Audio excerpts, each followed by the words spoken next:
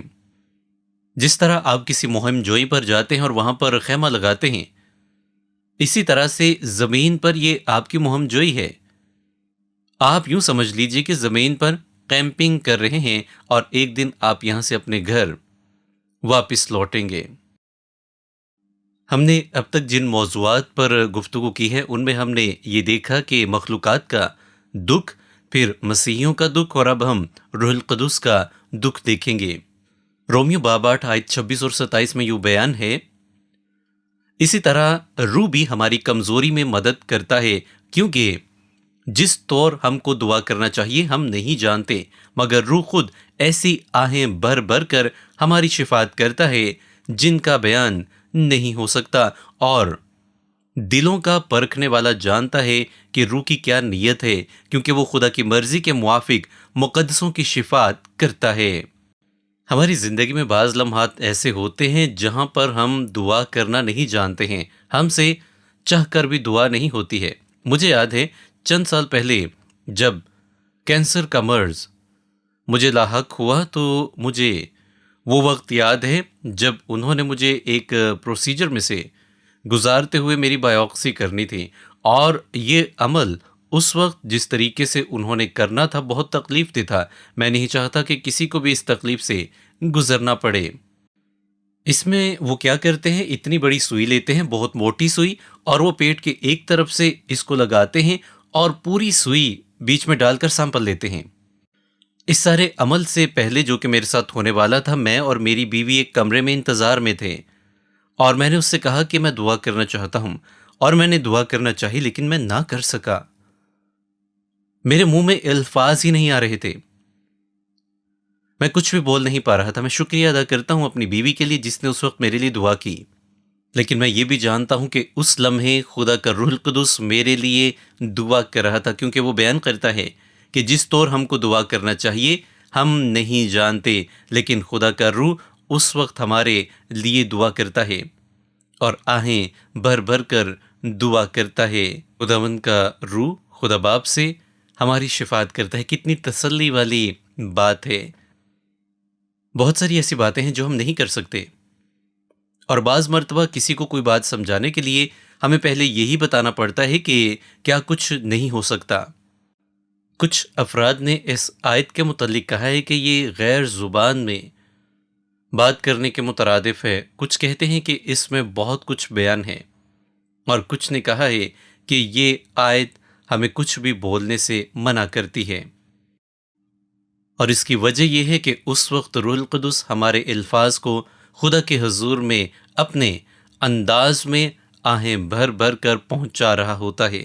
اس وقت روح القدس ہمارے لیے دعا کر رہا ہوتا ہے، اور اسی لیے ہمیں اس وقت خاموش ہو جانا چاہیے، ہمیں انتظار کرنا چاہیے اس دعا کے اثر کو دیکھنے کا، اس دعا کو اپنی زندگی میں پورا ہوتے ہوئے دیکھنے کا۔ خدا کا روح القدس ہماری شفاعت کرتا ہے۔ یہ میں نہیں کہتا، بلکہ یہ خدا کا کلام بیان کر رہا ہے، اور خدا کا کلام سچا ہے۔ اگر آپ کے ذہن میں کوئی بھی الجھن ہے تو آپ خدا کے کلام کو پڑھیے۔ خدا کا کلام آپ کے ذہن میں موجود ہر ایک الجھن کو دور کر دے گا۔ وہ تمام تر معاملات جو کہ آپ کو خدا سے دور کرتے ہیں یا آپ کو الجھا دیتے ہیں، جب آپ خدا کے کلام کی طرف آتے ہیں تو وہ سب کچھ آپ کے سامنے واضح ہو جاتا ہے۔ اب میں آپ کو بیان کرنا چاہتا ہوں کہ یہ کراہنا کیا ہے۔ جب آپ خدا کے خاندان کا حصہ بنتے ہیں تو یاد رکھیں کہ خدا آپ کا خاص طریقے سے تحفظ کرتا ہے۔ اس کا پاک روح ہمیشہ آپ میں موجود رہتا ہے آپ کی حفاظت کے لیے۔ وہ ذہنی طور پر، جسمانی طور پر اور روحانی طور پر ہماری فکر کرتا ہے، اور اس کا روح القدس جانتا ہے کہ اس نے خدا کے حضور میں ہماری شفاعت کرنی ہے۔ پولس رسول 8ویں باب کی آیت 18 میں بیان کرتا ہے، کیونکہ میری دانست میں اس زمانے کے دکھ درد اس لائق نہیں کہ اس جلال کے مقابل ہو سکیں جو ہم پر ظاہر ہونے والا ہے۔ بعض مرتبہ ہم اپنے آس پاس ہونے والی چیزوں کو، واقعات کو سمجھ نہیں پاتے ہیں، کیونکہ جسم میں ہم بہت محدود ہیں، لیکن ایک وقت ایسا آئے گا جب ہم ان تمام باتوں کو سمجھ پائیں گے خدا کے روح القدس کی قدرت کی بدولت، اور اب بھی وہ ظاہر کرتا ہے ان پر جن کو وہ چاہتا ہے۔ ہم جانتے ہیں کہ خدا میرے لیے، آپ کے لیے، ہم سب کے لیے ایک نہایت ہی بہترین منصوبہ رکھتا ہے، ہمیں بس اپنا آپ اس کے سپرد کرنا ہے۔ ممکن ہے آپ میں سے بہت سارے لوگ اس زمین پر بھی بڑی خوشحال زندگی گزار رہے ہوں، انہیں بہت کم مشکلات یا دکھ ہوں، لیکن یاد رکھیں آپ دنیا میں جیسی بھی زندگی گزار رہے ہیں، ایک دن یہ ختم ہو جائے گی اور آپ کی اگلی زندگی کی شروعات ہوگی، اور اسی لیے مسیحی امید رکھتے ہیں۔ اور رومیو کے نام خط کا باب نمبر 8 یہ ہمیں پر امید رہنا سکھاتا ہے۔ جی ہاں، امید کو ہم کس طریقے سے بیان کر سکتے ہیں؟ دیکھیں، ہمیں مسیح میں رہتے ہوئے اس بات کی کبھی بلکہ پکی امید ہے کہ زمینی زندگی کے بعد ہم آسمان میں خدا کے ساتھ ہوں گے، لیکن اب ہم آسمان میں نہیں ہیں بلکہ زمین پر ہیں۔ تو یہاں زمین پر رہتے ہوئے ہمیں یہ امید ہے کہ ہم ایک دن آسمان میں خدا کے ساتھ ہوں گے۔ یہ ہمیں ابدیت کے متعلق سکھاتی ہے۔ جب آپ یہ جان لیتے ہیں کہ خدا نے آپ کے لیے نہایت ہی بہترین بندوبست کر رکھا ہے، آپ کے لیے ایک نہایت ہی شاندار جگہ تیار کی گئی ہے، تو آپ اس بات سے بہت زیادہ مطمئن اور خوش ہوتے ہیں، اور آپ کے آس پاس جب چیزیں آپ کی مرضی کے مطابق نہیں ہوتی بلکہ بہت بری واقع ہو رہی ہوتی ہیں، تب بھی آپ کو تسلی ہوتی ہے، کیونکہ خدا پہلے ہی آپ کو یہ بیان کر چکا ہے۔ جب ہم اپنے آپ کو خدا کی مرضی کے تابع کرتے ہیں تو روحانی طور پر پھر ہم خدا میں بڑھتے ہیں۔ اب جب کہ میرا یہ پیغام اختتام پذیر ہو رہا ہے تو اس کے آخر میں ہم سب کے لیے یہی پیغام ہے کہ ہم امید رکھیں، مضبوط امید اس آنے والی زندگی کے لیے جو خدا ہمیں عطا کرنے کو ہے۔ اب جب تک وہ لمحہ نہیں آتا، اس زمین پر رہتے ہوئے ہم ہمیشہ اپنے آپ کو خدا کی مرضی کے تابع رکھیں، اور یاد رکھیں کہ ایک دن وہ آنے والا ہے جب ہم اس بادشاہ کو دیکھیں گے۔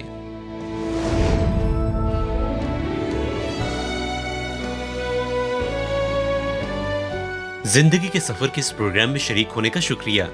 جتنا زیادہ ہم خدا کے کلام کا مطالعہ کرتے ہیں، ہم اتنا ہی زیادہ یہ جانتے ہیں کہ قادر خدا ہم سے تعلق رکھنا چاہتا ہے۔ اگر آپ اس سے ایک مضبوط رشتہ قائم کرنا چاہتے ہیں تو سب سے پہلا کام اپنے گناہوں پر پشیمان ہونا ہے اور خداوند یسوع مسیح کو اپنے شخصی نجات دہندہ کے طور پر قبول کرنا ہے۔ اور اگر آپ ایسا کر چکے ہیں تو میں چاہوں گا کہ آپ اس کی گواہی دوسرے مسیحیوں کے سامنے بھی پیش کریں، یا پھر مقامی چرچ اور کلیسیا کے سامنے اس کی گواہی دیں اور زندگی کے سفر میں آگے بڑھتے رہیں۔ خداوند آپ کو برکت دے۔ میں اگلے پروگرام میں آپ کو ضرور دیکھنا چاہوں گا۔